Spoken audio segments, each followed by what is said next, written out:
Alors dans cette partie, on va s'intéresser au masque d'écrêtage. Alors un masque d'écrêtage, qu'est-ce que c'est? Eh bien c'est tout simplement un calque qui est lié à un autre.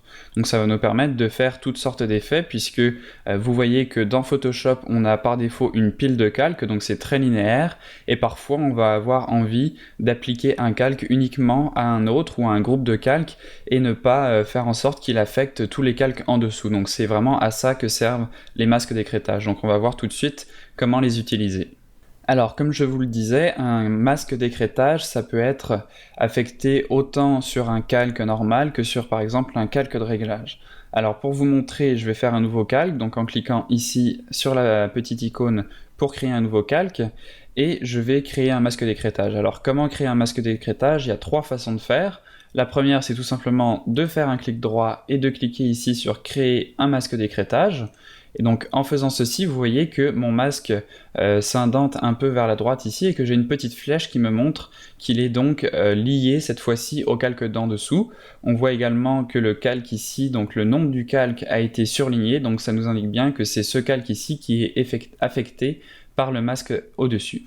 Donc ce masque ici, si je prends mon pinceau pour dessiner dedans, eh bien vous allez voir que les pixels que je vais dessiner vont uniquement être affichés lorsqu'ils sont par-dessus le calque 1 ici. Si je désactive le masque d'écrêtage, donc je peux faire un clic droit et cliquer ici sur annuler le masque d'écrêtage, vous voyez que je retrouve les pixels qui sont en dehors, donc les pixels n'ont pas disparu, ils ont bien été peints lorsque j'ai peint avec mon pinceau, mais lorsque je mets le masque d'écrêtage, ici vous voyez que automatiquement les deux calques deviennent liés et je ne vois plus que les pixels qui sont au-dessus du calque 1. Donc ça c'est pareil avec un calque d'ajustement, donc par exemple je vais supprimer ce calque ici, et si je crée un calque de courbe, si je joue avec ma courbe ici pour l'abaisser et faire une forme de S comme ça, vous voyez que là les deux calques sont affectés, donc à la fois le calque 0 et le calque 1, mais moi par exemple je voudrais dans ce cas précis affecter uniquement la sphère ici et non le calque en dessous. Donc c'est là encore une fois que le masque d'écrêtage va être intéressant. Donc je vais vous montrer une autre façon de le faire. Donc on a vu la première façon avec le clic droit. La deuxième façon, c'est d'utiliser le raccourci Alt. Et donc quand j'appuie et que je maintiens Alt enfoncé et que je glisse mon curseur, vous voyez, entre les deux calques, eh bien mon curseur change et je vois la petite icône avec la flèche qui m'indique que je vais pouvoir créer un masque d'écrêtage. Donc pour créer ce masque, j'ai tout simplement besoin de cliquer ici, vous voyez, avec le clic gauche de la souris, tout en maintenant Alt enfoncé, et ça va créer un masque d'écrêtage. Une fois que le masque est créé, vous voyez que l'icône change et que cette fois je peux cliquer de nouveau pour annuler ce masque d'écrêtage. Donc on voit bien ici que quand je clique pour créer un masque d'écrêtage, cette fois-ci ma courbe n'affecte que le cercle ici, donc, puisque c'est ce calque-là qui est surligné, et donc le calque en dessous, le calque 0, n'est pas du tout affecté. Donc on peut voir aussi qu'un masque d'écrêtage est applicable sur un groupe.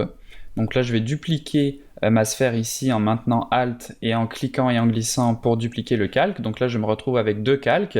Et donc si on veut refaire une courbe ici qui va s'appliquer sur les deux calques, eh bien par défaut vous voyez que si je fais une forme de S comme ça s'applique sur tout.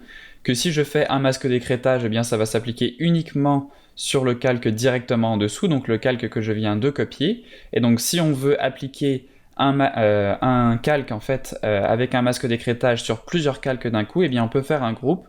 Donc je sélectionne les deux calques, j'appuie sur CTRL-G pour faire un groupe, et je vais pouvoir appliquer ce calque ici en masque d'écrêtage sur l'ensemble du groupe. Et donc là, quand je reviens modifier ma courbe, vous voyez que les deux cercles à l'intérieur de ce groupe ici, donc les deux calques, le calque 1 et le calque 1 copie, sont affectés, mais pas le calque 0.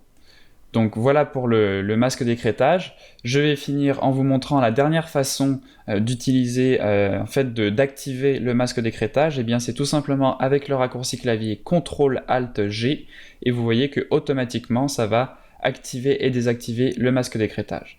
Donc on a vraiment 3 façons de faire. Le clic droit avec le clic sur le menu ici pour annuler ou créer un masque d'écrêtage, c'est la façon la plus longue et la moins sympathique.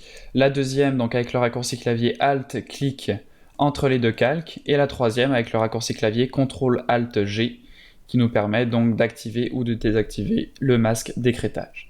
Donc voilà pour cette partie, maîtrisez bien les raccourcis clavier, puisque là encore c'est quelque chose qu'on va faire assez souvent, puisque comme je vous disais, la pile de calque ici est assez linéaire, donc c'est très important de pouvoir contrôler ici quels effets on va pouvoir appliquer sur quel calque. Donc apprenez bien les raccourcis clavier et on se voit dans la prochaine partie.